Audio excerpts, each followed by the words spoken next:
Hi all. Today let's take a look at how we can implement code splitting in React.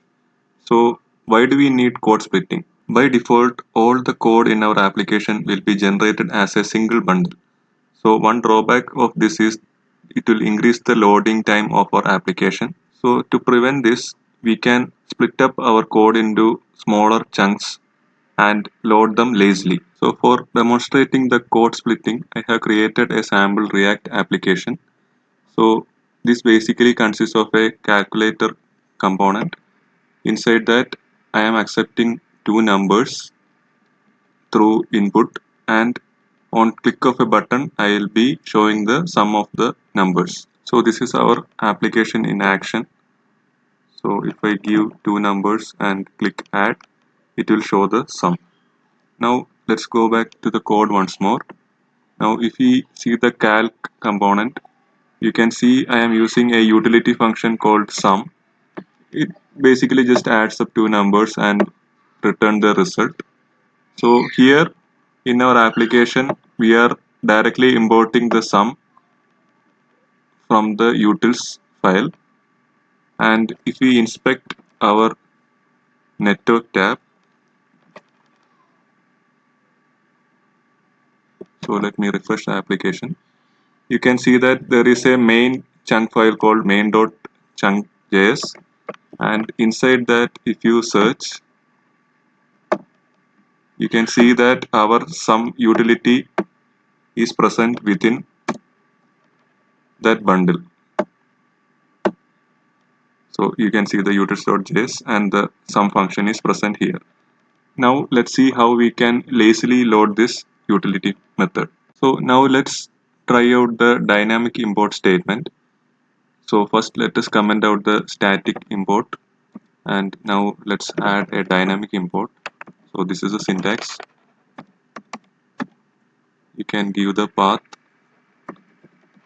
utils and it will return a promise which we can resolve, and inside that we will get our method.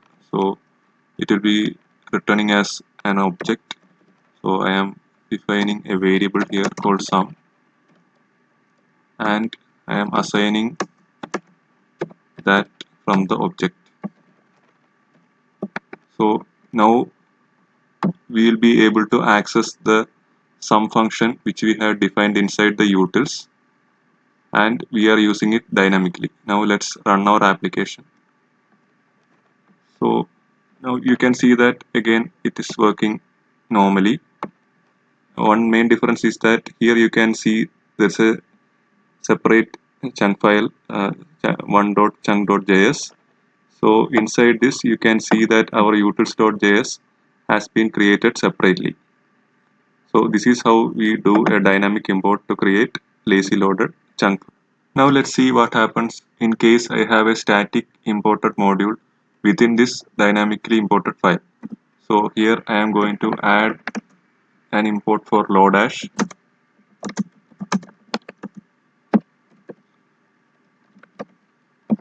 and I am using the sum function which is available within Lodash.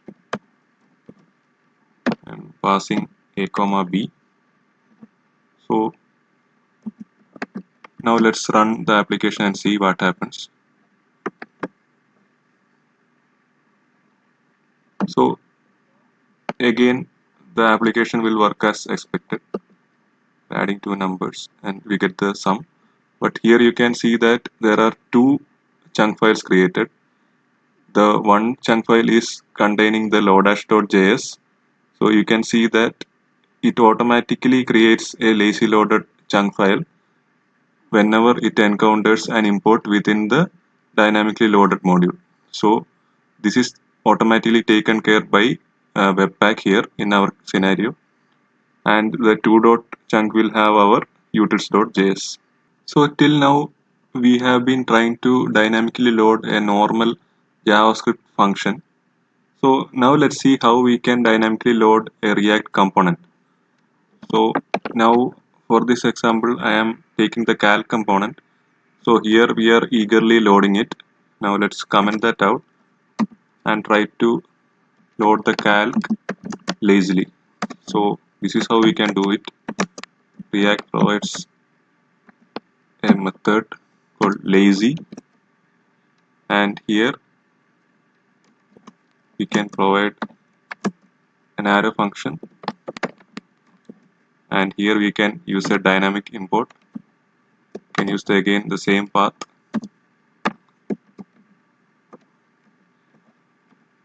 So now basically we are using this dynamically loaded component in our application. So now let's run and see what happens. So here we are receiving a bunch of errors.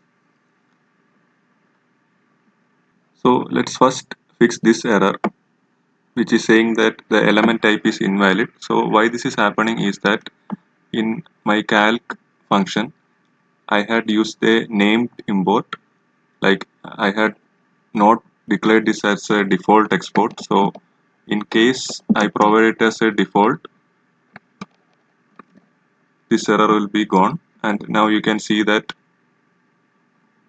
that particular error has been removed. And here a second error is coming, like we have not provided any fallback in case, like during the dynamic loading process there is no fallback to be displayed. So now let's fix that also. So there is a feature called suspense in React. So let's add that.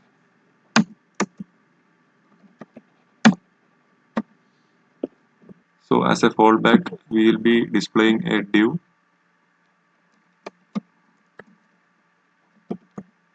and show the text as loading.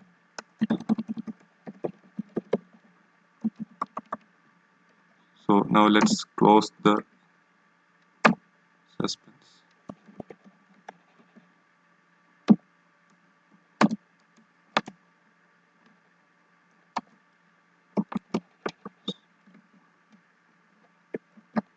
So now when we run our application, you can see that again it's working as expected. And also if there is any delay, you can see that there is a text displaying as loading, which is shown by the suspense element. So previously we saw that in case we used a named export, the react.lazy won't work properly. So if due to any particular reason you do not want to use a default export, then what you can do is that you can create an index.js file here, and you can convert your named export to a default export. So this is how we can do that. So I am converting the named export calc to default here,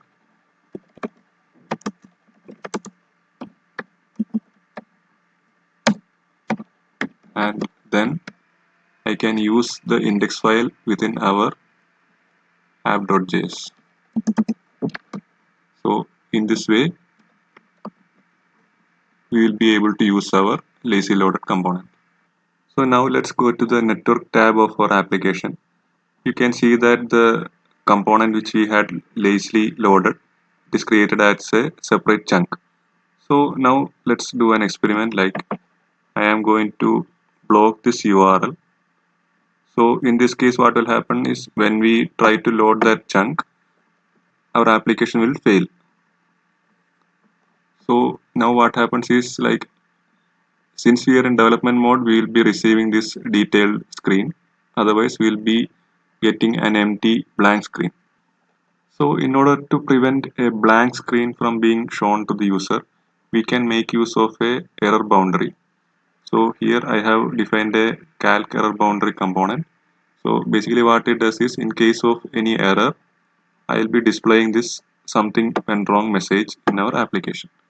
So now let's add this in our app.js. So here we will add our error boundary, and we will wrap our suspense and the dynamically loaded component within that. And here I am importing that.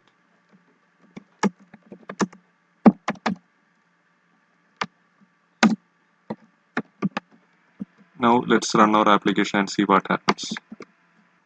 So now you can see that still, since we are in the development mode, the error screen, detail error screen will be shown. But once we close it, you can see our custom page which we had added in our error boundary. So this is how we can show meaningful messages to the user in case any dynamically loaded component fails. Hope you are able to get a clear understanding of how we can implement code splitting in React, and also what are the different techniques we can use for lazily loading the component and other JavaScript utility functions. See you soon. Thank you.